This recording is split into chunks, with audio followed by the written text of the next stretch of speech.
అందరికీ నమస్కారం అండి. Welcome back to our channel Srinivasa creations. ఈరోజు ఈ వీడియోలో చామదుంపలతో పులుసు ఎలా ప్రిపేర్ చేయాలో ఈ వీడియోలో చూద్దామండి. ఇది చామదుంపల పులుసు అండి. చాలా రుచిగా ఎలా చేసుకోవాలో చూద్దాము. చూడండి ఎంత బాగా వచ్చిందో. ఈ విధంగా చిక్కగా ఎలా ప్రిపేర్ చేసుకోవాలనేది ఈ వీడియోలో మీకు చెప్తాను. చామదుంపలతో పులుసు అనేది ఎలా ప్రిపేర్ చేయాలో ఇంకా ప్రాసెస్లోకి అనేది వెళ్ళిపోదాము. ముందుగా చామదుంపల్ని శుభ్రంగా కడిగి, మట్టి ఉంటుంది కాబట్టి శుభ్రంగా కడుక్కుని ఉడకబెట్టుకోవాలి. అంత మెత్తగా కాకుండా చక్కగా ఉడికేటట్టు, పీల్ వచ్చేటట్టు ఉడకబెట్టుకోవాలి. నేను ఉడకబెట్టేసుకుని ఈ విధంగా ముక్కలు కట్ చేసుకున్నాను. మీ ఇష్టం అంటే రౌండ్గానే కట్ చేసుకోవచ్చు, మీ ఇష్టం వచ్చినట్టు కట్ చేసుకోండి ముక్కలు అనేవి. స్టవ్ మీద ఒక బౌల్ అనేది, కర్రీ బౌల్ అనేది పెట్టుకున్నాను. దీంట్లోకి ఇప్పుడు ఆయిల్ అనేది యాడ్ చేసుకుందాము. ఒక 2 టీ స్పూన్ల ఆయిల్ అనేది యాడ్ చేసుకుంటున్నాను. పులుసు కాబట్టి ఎక్కువ అనేది ఆయిల్ అనేది పట్టదు.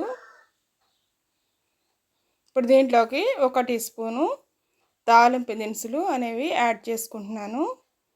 ఒక 1/2 టీ స్పూను జీలకర్ర యాడ్ చేసుకోవాలి. ఇవి ఇప్పుడు చిటపటలాడుతున్నాయి. ఇప్పుడు దీంట్లోకి ఆనియన్ ముక్కలు అనేవి యాడ్ చేసుకుంటున్నాను. దీంట్లో కొద్దిగా సాల్ట్ అనేది యాడ్ చేసుకోవాలి. సాల్ట్ వేసుకోవడం వలన నీరు అనేది వచ్చేస్తుంది. దీంట్లో ఉన్న నీరు ముక్కల్లో ఉన్నది. కొద్దిగా పసుపు అనేది యాడ్ చేసుకుని ఈ విధంగా కలుపుకోవాలి. ఇప్పుడు ఉల్లిపాయ ముక్కలు అనేవి కొద్దిగా మెత్తపడాలి. మనం సాల్ట్ వేసుకున్నాం కాబట్టి వాటిలో ఉన్న వాటర్ అనేది బయటకు వస్తుంది. దానివల్ల ఉల్లిపాయ ముక్క అనేది మెత్తబడుతుంది. మెత్తపడిపోయిందండి. ఒకసారి ఈ విధంగా కలుపుకుందాము. కలుపుకుని ఇప్పుడు దీంట్లోకి మనం కట్ చేసి పెట్టుకున్న చామదుంప ముక్కలు ఉడికించినవి యాడ్ చేసుకుంటున్నాను. ఇప్పుడు వీటిని ఒకసారి కలుపుకుందాము కలిసేటట్లుగా. ఈ విధంగా కలుపుకుంటే సరిపోతుంది.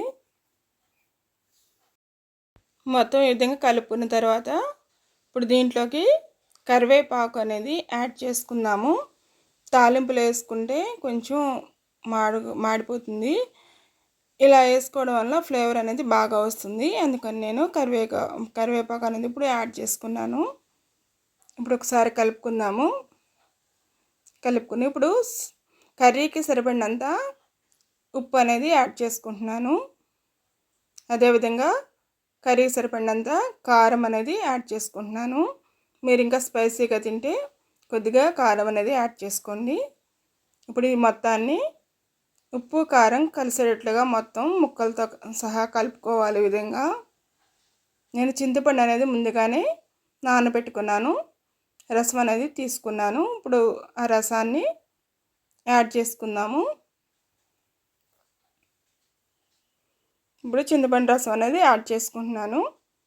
ఇంకా కొద్దిగా ఉంది, అది కూడా యాడ్ చేసుకుందాము. ఇప్పుడు దీన్ని మొత్తాన్ని కలిసేటట్లుగా కలుపుకోవాలి. ఈ విధంగా కలుపుకున్న తర్వాత ఒక 5 నిమిషాలు అనేది ఉడికించుకోవాలి.